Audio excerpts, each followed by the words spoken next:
অনেক মুসল্লিরা সেজদার সময় পা মাটিতে থাকে না এবং অনেকের নাক মাটিতে লাগে না, তাদের নামাজ হবে কিনা?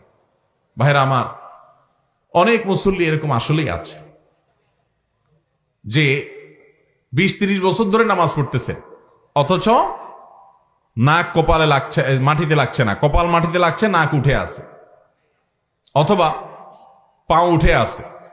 নবী করিম সাল্লাল্লাহু আলাইহি সাল্লাম বলেছেন, উমিরতু আন আসজুদা আলা সাবআতি আযমিন, আমাকে 7টি অঙ্গের উপরে সিজদা করতে নির্দেশ করা হয়েছে।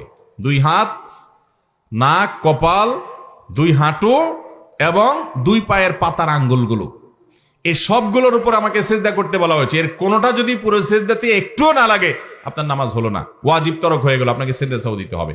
হ্যাঁ, এমন হতে পারে যে পাওটা হঠাৎ উঠে গেছে, আপনি আবার নামায় ফেলছেন, তাতে অসুবিধা নেই, কয়েক সেকেন্ডের জন্য উঠে গেছে, সেটাতে সমস্যা নাই। কিন্তু নাকি লাগান নাই পুরো সিজদাতে, আপনার নামাজই হবে না, কারণ এটা ওয়াজিব 7টি অঙ্গের উপরে কি করা? সিজদা করা। এরপরে প্রশ্ন হলো, যারা বানর থেকে মানুষের উৎপত্তির কথা বলে তাদের উদ্দেশ্যে আমাদের কি বলার থাকতে পারে?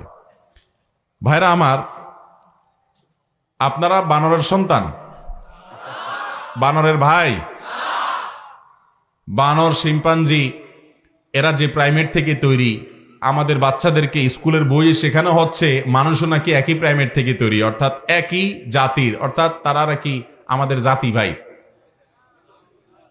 এটা তারাই বলতে পারে যারা আসলে বানরের সন্তান।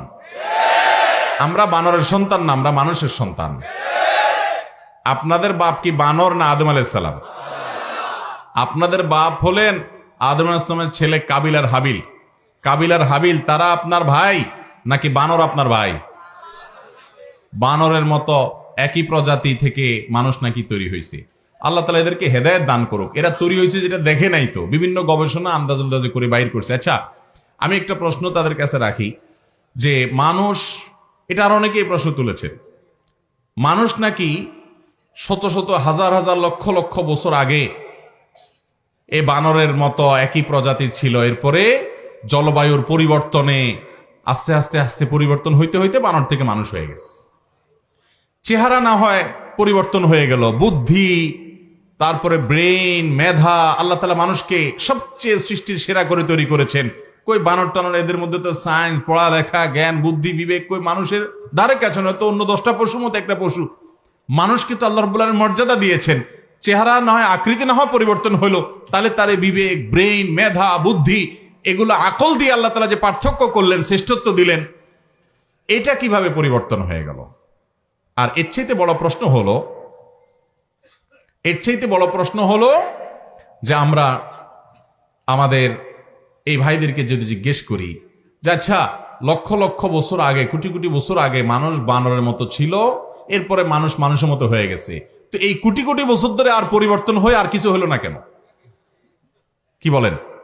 পরিবর্তন যদি এটা একটা রুটিন ওয়ার্ক হয়, এটা যদি প্রকৃতির সাধারণ নিয়ম হয়, তো একটা পরিবর্তন হইয়া বানরের মতো ছিল, সেখান থেকে মানুষ হয়ে গেছে, বুঝলাম, তো এখন মানুষ থেকে আবার আরেকটা হয়ে যায় না কেন? কোন উত্তর আছে এদের কাছে? আল্লাহ তাআলা বানরের সন্তানদেরকে মানুষের সন্তান হওয়ার তৌফিক দান করুন। বানরের সন্তানরা বানর থাকুক, সেটা নিয়ে আমাদের আপত্তি নাই, কিন্তু আমাদের ট্যাক্সের টাকা দিয়ে আমাদের সন্তানদেরকে যখন বানরের সন্তান এই শিক্ষা তাদেরকে দিবে, এবং আমাদের সন্তানরা যখন কোরআনে আল্লাহ তাআলা মানুষকে মাটি থেকে সৃষ্টি করেছেন, আদম আলাইহিস সালাম থেকে মানুষের এই প্রজন্ম অব্যাহত রেখেছেন, অনেক নারী পুরুষ তৈরি করেছেন আদম হাওয়া থেকে, আল্লাহ যখন এই বিবরণ কোরআনে দিয়েছেন, আমাদের সন্তানরা এই বিবর্তনবাদ শেখার পর কোরআন যখন পড়বে, তখন তারা সংশয় সন্দেহের মধ্যে পড়বে কি পড়বে না। অতএব শিক্ষার নামে আমাদের সন্তানদেরকে যে বিষ দেয়া হচ্ছে, এই বিষ থেকে আল্লাহ আমাদের সন্তানদেরকে হেফাজত করুন। এবং শিক্ষার নামে কুশিক্ষা, শিক্ষার নামে বিষ কোনো মুসলমান গ্রহণ করতে পারে না। আপনি যদি এটাকে একটা গবেষণা হিসাবে উল্লেখ করেন, তো এর বিপরীতে তো গবেষণা আছে, এটা উল্লেখ কেন করছেন না? আপনি একটা আমার সন্তানকে জোর করে গিলাচ্ছেন, এই অধিকার আপনাকে কে দিয়েছে? আমরা তো ট্যাক্স দিয়ে, টাকা দিয়ে আমার সন্তানকে কুফরি শেখানোর জন্য তো ভর্তি করে নাই স্কুলে। আমাদের সন্তানদের ঈমানকে আল্লাহ তাআলা হেফাজত করার তৌফিক দান করুন। ভাইরা আমার, খুবই দুঃখজনক অধ্যায় এগুলো, যে মুসলমানের সন্তানকে আপনি বিবর্তনবাদ শেখাচ্ছেন। আরে ভাই, বিবর্তনবাদ তো একটা গবেষণা একজনের বা কিছু লোকের, তো এর বিপরীতে এই গবেষণার খণ্ডন করেছেন বহু বিজ্ঞানীরা, এর বিপরীতটাও তো আছে, তো সেটা কেন বলছেন না, সেটা কেন শেখাচ্ছেন না? আপনার কাছে এটা ওহির মতো এরকম নিশ্চিত হয়ে গেল কেন যে কোরআনের বিপরীতে সেটা আপনি আমার সন্তানকে পড়তে বাধ্য করছেন? মোহতারাম হাজরিন, খুবই দুঃখজনক একটি অধ্যায় এবং খুবই কষ্টদায়ক। ছোট ছোট বাচ্চাদেরকে, উপরের ক্লাসের ছেলেদেরকে, উপর ক্লাসের শিক্ষার্থীদেরকে অন্যান্য মানুষের উৎপত্তি নিয়ে বিভিন্ন গবেষণা বলতে গিয়ে সেটা একটা মত হিসেবে উল্লেখ করা হলো, যুক্তিতর্ক পেশ করে, এটা একটা জিনিস। বাচ্চাদেরকে 6-7 বাচ্চাদেরকে একটা মত দিয়ে আপনি একেবারে চূড়ান্তভাবে ফুল স্টপ দিয়ে চলে যাচ্ছেন যে এটাই চূড়ান্ত। আপনি কিভাবে নিশ্চিত হলেন? বিজ্ঞানীদের গবেষণা পরিবর্তনশীল একটা বিষয়, একটা সংশয়পূর্ণ বিষয়, একটা ধারণা প্রসূত বিষয়, সেটাকে আপনি ওহির মতো একেবারে জাবর কেটে বাচ্চাদের বইয়ে দিয়ে দিচ্ছেন, বাচ্চারা ওটা মুখস্থ করে চলে আসবে। আপনি আপনার এই বস্তা পচা সস্তা থিওরিটা আমার সন্তানকে গিলাচ্ছেন, বাধ্য করছেন গ্রহণ করার জন্য। এই অধিকার কখনো আপনাকে আমার সংবিধান দেয়নি। আল্লাহ রাব্বুল আলামিন আমাদের সন্তানদের ঈমান ধ্বংস করার জন্য নাস্তিক্যবাদের যে চক্রান্ত চলছে, এই চক্রান্তগুলো থেকে আমাদের সন্তানদেরকে বেঁচে থাকার তৌফিক দান করুন। সামান্য কিছু নাস্তিক তারা সরকারের উপরে ভর করে মুসলমানদের সন্তানদেরকে, এমনকি হিন্দু ধর্মাবলম্বীরা ওইটার কখনো স্বীকার করতে পারে না, বিরুদ্ধে তারাও প্রতিবাদ করার কথা।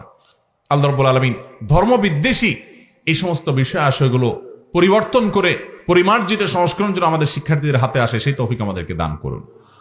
আপনারা এই বিষয়ে বিস্তারিত জানার জন্য ডক্টর মরিস বুকাইলের একটা বই আছে, সম্ভবত আখতারুল আলম নামে কেউ অনুবাদ করেছেন। এই বইটা আপনারা কিনে নিতে পারেন, যে মানুষের আদি উৎস কি ছিল।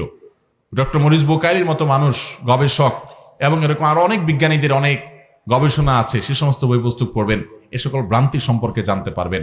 আমার সবচেয়ে দুঃখ লাগে যে আপনি এটা আমার সাথে আলাপ করেন, বড়দের সাথে আলাপ করেন, একটা মত হিসাবে উল্লেখ করেন, যুক্তিতর্ক আনেন, ছোট ছোট বাচ্চাদেরকে আপনি এই ফালতু জিনিস মুখস্থ করে দিচ্ছেন, বোগাস জিনিস মুখস্থ করে দিচ্ছেন। মানুষ বানর ছিল আপনার 14 দেখে আসছে, যায় আপনি দেখে আসছেন? তাহলে এটা নিছক একটা ধারণা, আপনার ধারণা গিলে দিচ্ছেন আমার সন্তানকে। আমি তো সন্তানকে এই ফালতু জিনিস শেখার জন্য স্কুলে দেইনি।